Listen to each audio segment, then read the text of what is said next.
Hello good evening students. आज अभी हम लोग 10th class NCERT linear equation in two variables में एक्सरसाइज 3.2 में फोर्थ तक ले चुके थे। क्वेश्चन नंबर 5 अब हम लोग डिस्कस कर रहे हैं। अब क्वेश्चन नंबर 5 में सबसे पहले जो दिया हुआ है, देखो ध्यान से।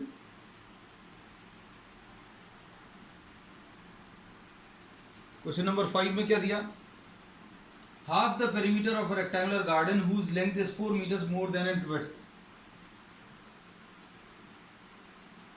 Length x है, breadth y है, और इन्होंने बोला length is 4 meters more than the breadth, ऐसा दिया है। Length is 4 meter more than the breadth। अब आपने लेंथ को x अज्यूम कर लिया, ब्रेड्थ को y अज्यूम कर लिया, ठीक है। तो ये रिलेशन आ गया x minus y is equal to 4। आप इस y को इस तरफ ले आओ तो x minus y is equal to 4। ये फर्स्ट इक्वेशन आ गई है ना। अब इसके बाद क्या दिया हुआ है? सेकंड, इसमें दिया है the perimeter, half the perimeter is 36 meters। Half the perimeter, perimeter is what? Perimeter बेटा इसका आ जाएगा, चारों लेंथ्स को ऐड करो, x plus y plus x and plus y, यानी कितना आ जाएगा? 2x plus 2y। And half the perimeter,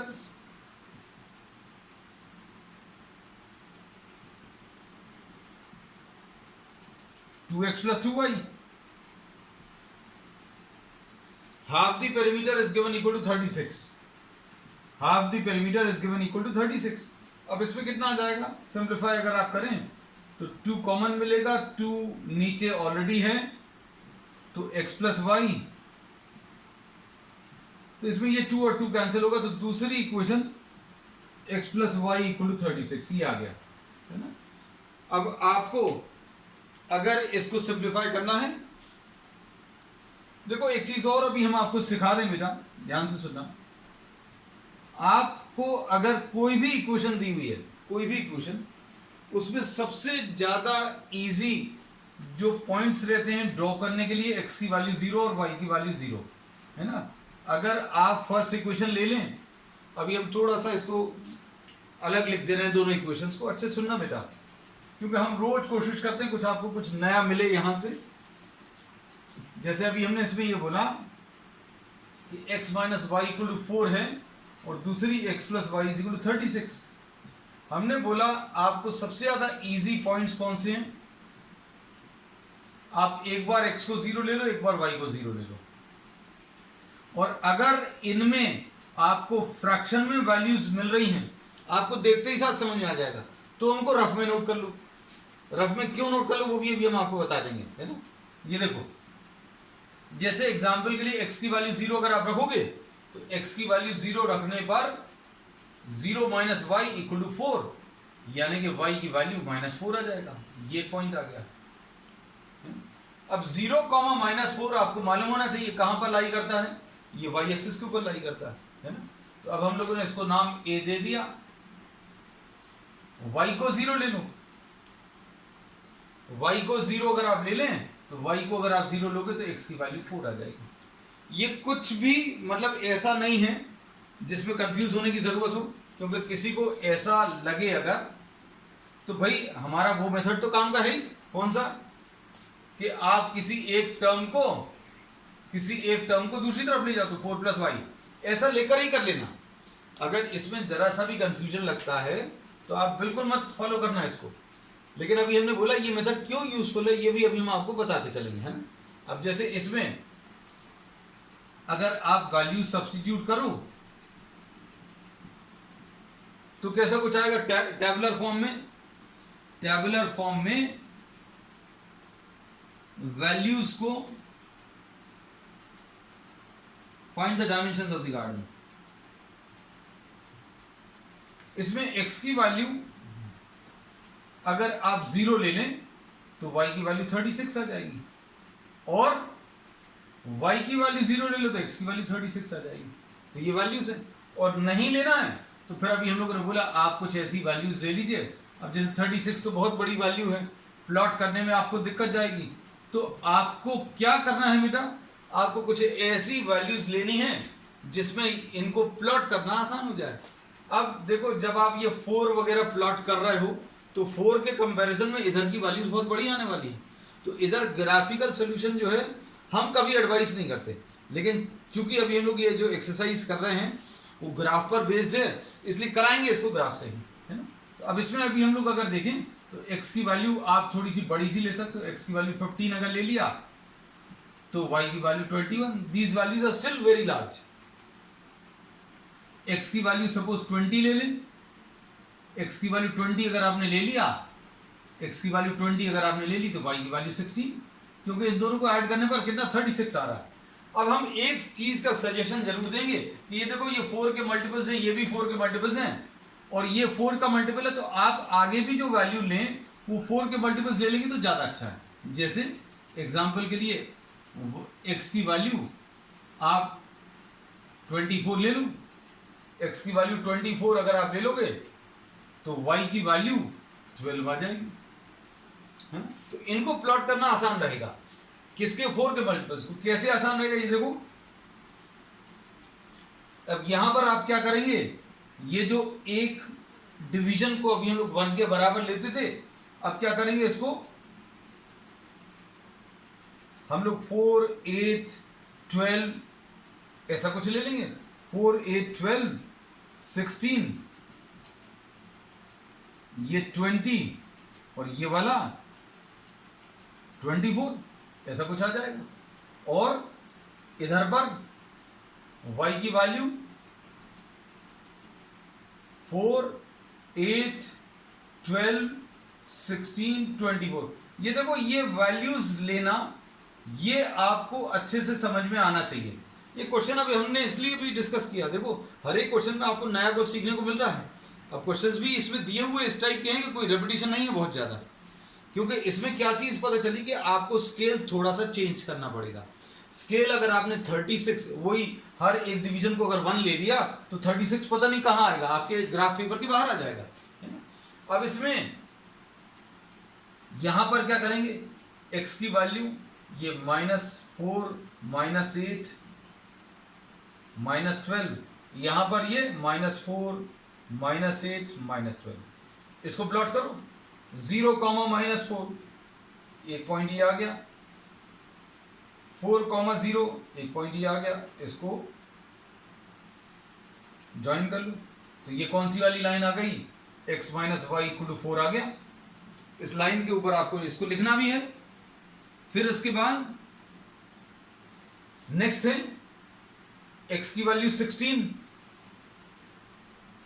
x की वैल्यू 16, y की वैल्यू 20, x की वैल्यू 16, y की वैल्यू 20, ये तो यहीं कहीं पर आ रहा हमें लग रहा है। चलो देखते हैं, 16, 20 यहां कहीं पर है, फिर 24, 12, 24, 12 ऐसा कुछ आ जाएगा।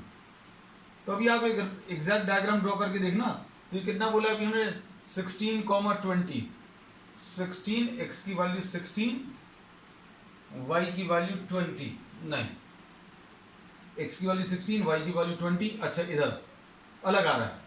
अब उसके बाद और कोई वैल्यू भी ले सकते हैं, अब ये 20 और 16 भी ले सकते हैं, 20 और 16 यहां कहीं पर आ रहा है, ऐसा कुछ आएगा, और ये कितना आ जाएगा, x + y = 36। तो इसको अगर आप देखें तो ये कौन सा वाला पॉइंट 20, 16 यहां कहीं पर आएगा, यहां कहीं से जा रही है ये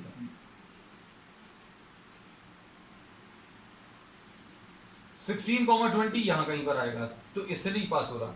तो 20, 16 से 20, 16 एक ऐसा पॉइंट है जो दोनों जगह सेटिस्फाई कर रहा है, 20, 16। तो आप एग्जैक्ट ड्रॉ कर लेना, आपको जो वैल्यूज दोनों जगह, अब आप सब्स्टिट्यूट करके देखिए 20 और 16, हाँ इसमें भी एक ये पॉइंट आएगा। तो ये जो पॉइंट ऑफ इंटरसेक्शन आएगा, since we are not drawing the graph to the scale, इसलिए एग्जैक्ट वैल्यूज हमें तो नहीं मिलेंगी, लेकिन आपको, since you are drawing it on the graph paper, तो आपको ये मिल जाएगा। और 16,20 अगर आप ड्रॉ करोगे तो 16,20 अलग आएगा, 20,16 this will be the solution. ठीक है, तो अभी हम लोगों को इस प्रॉब्लम में क्या चीज नई सीखने को मिली कि आपको अगर नंबर्स ये बड़े हैं, एक में नंबर छोटे हैं, तो आपको स्केल जो है सूटेबली सिलेक्ट करना है।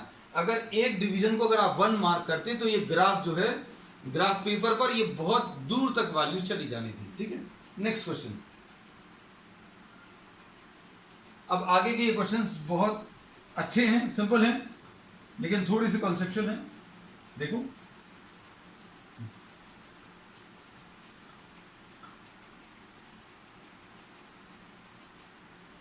given the linear equation 2x plus 3y minus 8 is equal to 0, 2x minus 3y, और दूसरा क्या है 2x plus 3y minus 8 is equal to 0। ये क्वेश्चन नंबर कौन सा है? 6th वाला।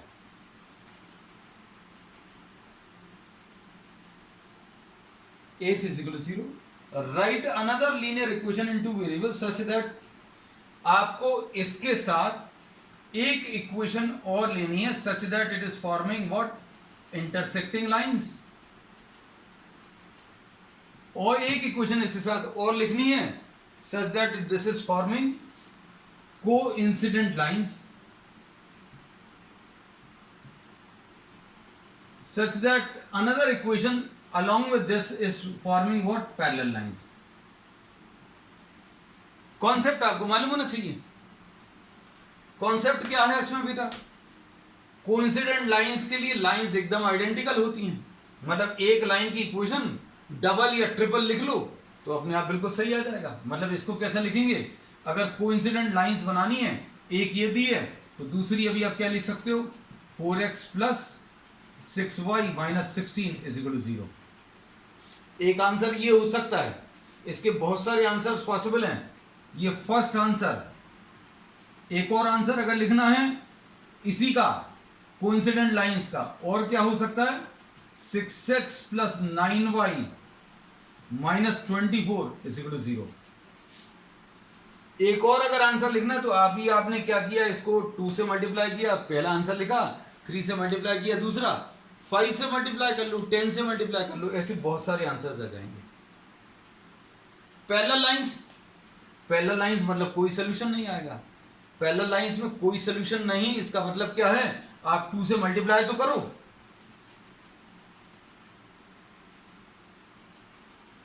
हाँ बेटा, क्वेश्चन नंबर 5 में लेंथ और ब्रेड्थ निकालनी थी। एक्स और वाई लेंथ और ब्रेड्थ थे शायद, एक्स और वाई लेंथ और ब्रेड्थ थे शायद। 20 और 16 आया था हमें जैसा याद है। ये लेंथ आ गई, ये ब्रेड्थ आ गया पिछले क्वेश्चन में, है ना? देखो जरा चेक कर लेना, if you are not getting the answer तो हमें बता देना। एक्स की वैल्यू 20 आ गई है शायद, और वाई की वैल्यू 16 आ गई, देख लेना। अब इसमें अभी हमने क्या बोला? पैरेलल लाइंस अगर आपको बतानी, मतलब कोई सोल्यूशन नहीं आना चाहिए। कोई सोल्यूशन नहीं आना चाहिए मतलब क्या बोलेंगे? इसके लिए कंडीशन क्या थी? a1/a2 is equal to b1/b2 is equal to c1/c2 आता है। देखो जरा, 2/4 1/2 आएगा, 3/6 भी 1/2 आएगा, और -8/-16 ये भी 1/2 आएगा। कैसा भी निकाल लो, इसके साथ चेक कर लो। लेकिन इसमें तीसरी चीज बराबर नहीं आनी चाहिए। मतलब आपको अगर पैरेलल लाइंस लिखनी है तो लिखने का बहुत सिंपल तरीका क्या है? 2 से या 3 से मल्टीप्लाई करो, लेकिन कांस्टेंट टर्म को गलत लिख दो, कुछ और लिख दो। जैसे इसको 2 से मल्टीप्लाई करेंगे तो कितना आएगा? 4x plus 6y। अब यहां पर कितना आना चाहिए? 16 आना चाहिए। लो हमने 15 लिख दिया, ये आ गया। आपको कुछ और लिखना, मतलब इसमें आपका आंसर बुक के साथ परफेक्टली मैच करे जरूरी नहीं है। ठीक है, आप बहुत सारे आंसर लिख सकते हैं। और इसमें भी हम लोगों को अगर और आंसर लिखना है तो कैसे लिखेंगे बेटा, हमें इसी का एक और आंसर लिखना है तो कैसा लिखेंगे, 2x + 3y - 7 = 0। इसी इक्वेशन को लिख दिया, 2x + 3y - 7 = 0। और लिखना है, हम इसलिए इतने सारे एग्जाम्पल्स दे दे रहे हैं ताकि आपको क्लियर रहे कि आप क्या कर रहे हैं, है ना। क्योंकि आप किसी भी बुक में देखोगे, कोई भी टीचर पढ़ाएगा तो कोई एक आंसर लिख लेते देते हैं टीचर्स, बच्चे उसी को कॉपी करते हैं। लेकिन यहाँ पर मेन चीज़ आप कॉन्सेप्ट समझिए, आपको कितने आंसर्स लिखने आप खुद लिख सकते हैं। इसमें कितने लिख सकते हैं, इंटरसेक्टिंग लाइंस यानी यूनिक सोल्यूशन। यूनिक सॉल्यूशंस की खासियत क्या रहती है कि A1/A2 जो भी आप लाइन लिखोगे उसमें A1/A2 और B1/B2 बराबर नहीं आने चाहिए। अब A1 B1 कितना है, 2 और 3। अब A2 B2 आपको लिखना है, कैसा लिखना है, 7x + 5y - 11। एक आंसर, पहला आंसर। दूसरा आंसर 3x + 10y - 3 = 0। क्यों, A1/A2 कितना आएगा इसमें, देखो A1/A2 2/7, B1/B2 3/5 इक्वल नहीं है। इस वाले आंसर में देखो 2/3 और ये 3/10 बराबर नहीं है। इस क्वेश्चन में क्या दिया हुआ है, क्वेश्चन में एक इक्वेशन दी है, इन्होंने कहा एक इक्वेशन और लिखो। कैसी लिखो कि यूनिक सोल्यूशन आ जाए या इंटरसेक्टिंग लाइंस आ जाए। इंटरसेक्टिंग लाइंस के लिए A1/A2 B1/B2 के बराबर नहीं होना चाहिए। इन्होंने बोला एक लाइन दी है, एक और लाइन की इक्वेशन लिखो। कैसा, such that both the lines are lying on each other, coincident lines है। तो हमने बोला डबल कर लो, ट्रिपल कर लो, 10 टाइम्स कर लो, 5 टाइम्स कर लो, तो जो इक्वेशन बनेगी वो आपको क्या बताएगी, कोइंसिडेंट लाइंस के बारे में बताएगी। और पैरेलल लाइंस मतलब कोई सोल्यूशन नहीं रहेगा, कोई सोल्यूशन नहीं है, उसके लिए क्या करोगे, डबल ट्रिपल करो। कांस्टेंट वाला टर्म जो है एग्जैक्ट नहीं लिखना, कुछ आगे पीछे लिख देना तो आपको आंसर मिल जाएगा। लेकिन ये आंसर्स बिल्कुल ज़रूरी नहीं है बुक के साथ मैच करें। क्यों नहीं, क्योंकि ऐसी बहुत सारे आंसर्स पॉसिबल हैं। अब आप आज इसमें ट्राई कर देखना, कम से कम 4-4, 5-5 और आज ही प्रैक्टिस कर लोगे तो आपको कभी भी ये क्वेश्चन आएगा एग्जामिनेशन में तो आपसे बनेगा। ठीक है, चलो नेक्स्ट 7th क्वेश्चन।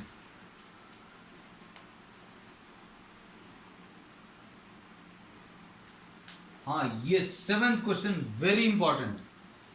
आप जिस स्कूल में भी हैं, स्टेट बोर्ड हो या आपका CBSE बोर्ड हो, ये one of the favourite questions है, लॉन्ग आंसर टाइप में, वेरी इंपॉर्टेंट। अब देखो क्वेश्चन नंबर 7 अभी हम लोग ले रहे हैं। Draw the graph of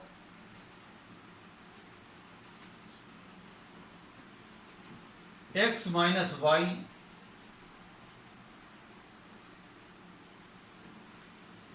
= 0 and 3x + 2y - 12 = 0 and determine the coordinates of the vertices of the triangle formed by these lines and the x-axis।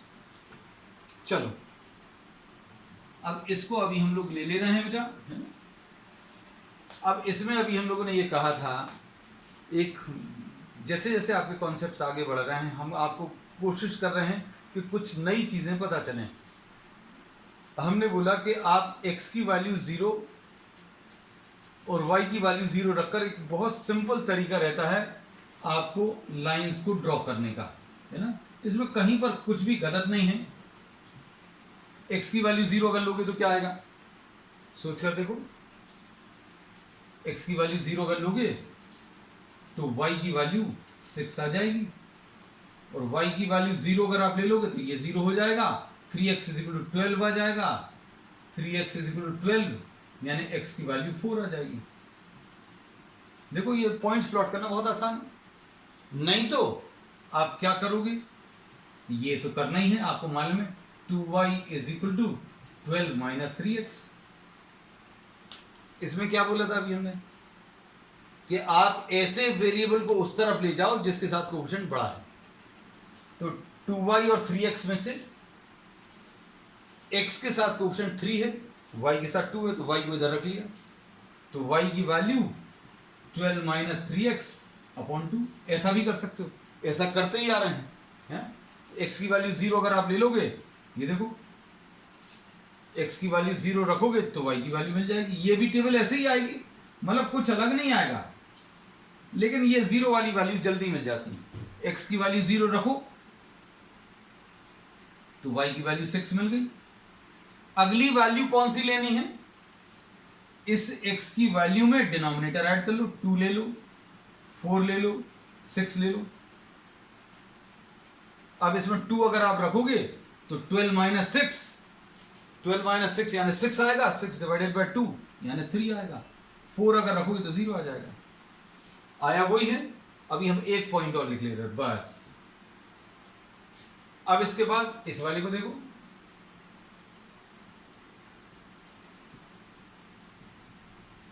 x की वैल्यू y माइनस 1, x की value, इसमें y की value रखनी है, y की value 0, 1, 2, इसमें तो जो चाहो वो रख सकते हो। 0 रखोगे तो -1 आएगा, 1 रखोगे तो 0 आएगा, 2 रखोगे तो 1 आएगा, 3 रखोगे तो 2 आएगा। अब हम लोग क्या करेंगे, इसको प्लॉट करेंगे।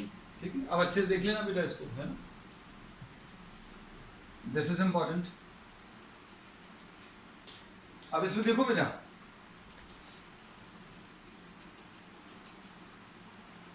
x की वैल्यू 0,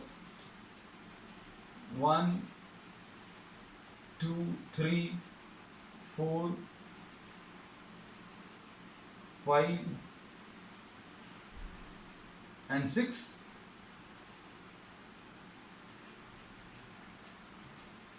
यहां पर 1, 2, 3, 4, 5 and 6। यहां पर ये -1, -2, -3, -4, -5। इतने की जरूरत नहीं पड़ेगी, बट ये हम लोग यहीं पर रुक रहे हैं। -1, -2, -3। अब देखो -1, 0 एक पॉइंट ये आ गया, इसको a नाम दे दिया, ये a हो गया। ये कितना है, -1, 0। फिर उसके बाद 0, 1 ये आ गया, ये b पॉइंट है, b पॉइंट मार्क कर दिया। फिर 1, 2, 1, 2 यहां कहीं पर आएगा, ये c पॉइंट। तो इसमें एक ये लाइन ऐसी कुछ आएगी, ये क्या है, x minus y plus 1 is equal to 0। Plot कर लो, है ना। अब इसके बाद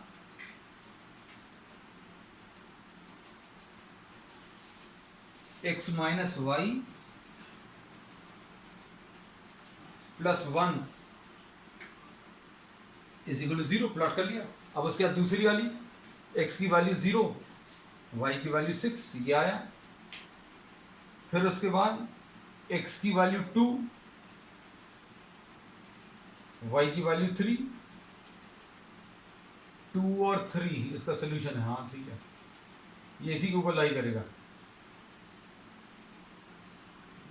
ये c को थोड़ा सा नीचे मार्क कर देना। c कितना था, 1, 2। चलो अब कौन सा पॉइंट था, सॉरी 2, 3, 2, 3 यहाँ कहीं पर आएगा इस लाइन के ऊपर।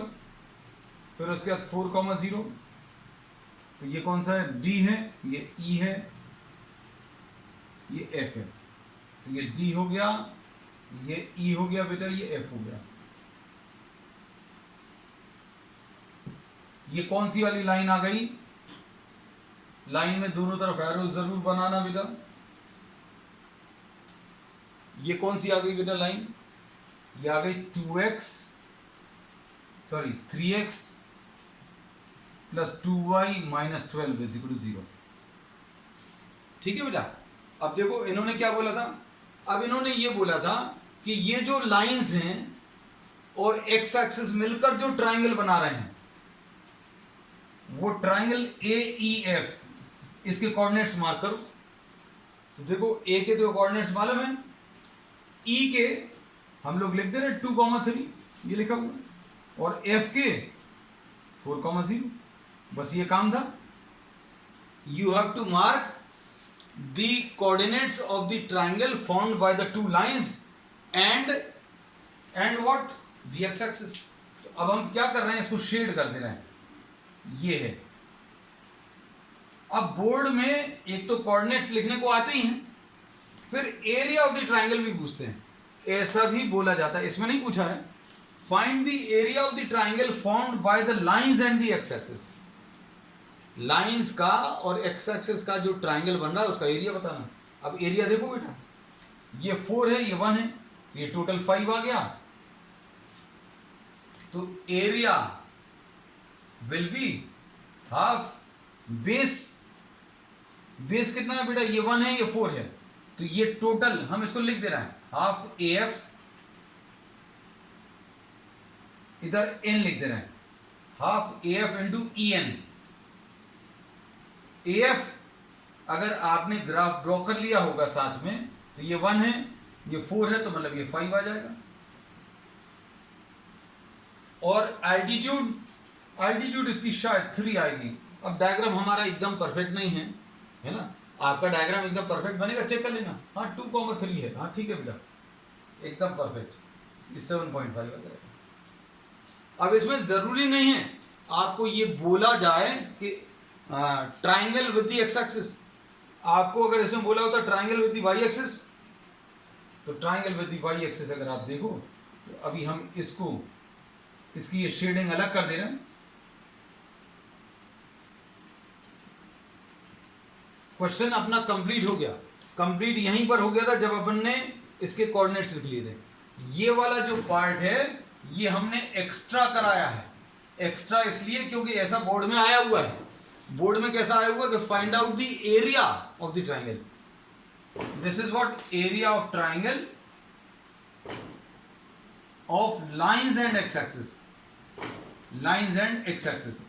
अब अगर इसमें बोला होता area of the triangle and the y axis, तो ये वाला आता। इसमें पूछा नहीं, हम बार बार ये कह रहे हैं क्योंकि आप अगर बाद में सिर्फ इतना सा देखो और बोलो कि अरे यार ये सब तो कुछ पूछा नहीं था, ये क्या करा दिया, तो हम बार बार यही बोल रहे हैं कि हम इसलिए बता रहे हैं क्योंकि बोर्ड में कैसे कैसे क्वेश्चंस आते हैं। हमने आपको इसी एक ही क्वेश्चन में 2-3 क्वेश्चन डिस्कस कर लिए, है ना।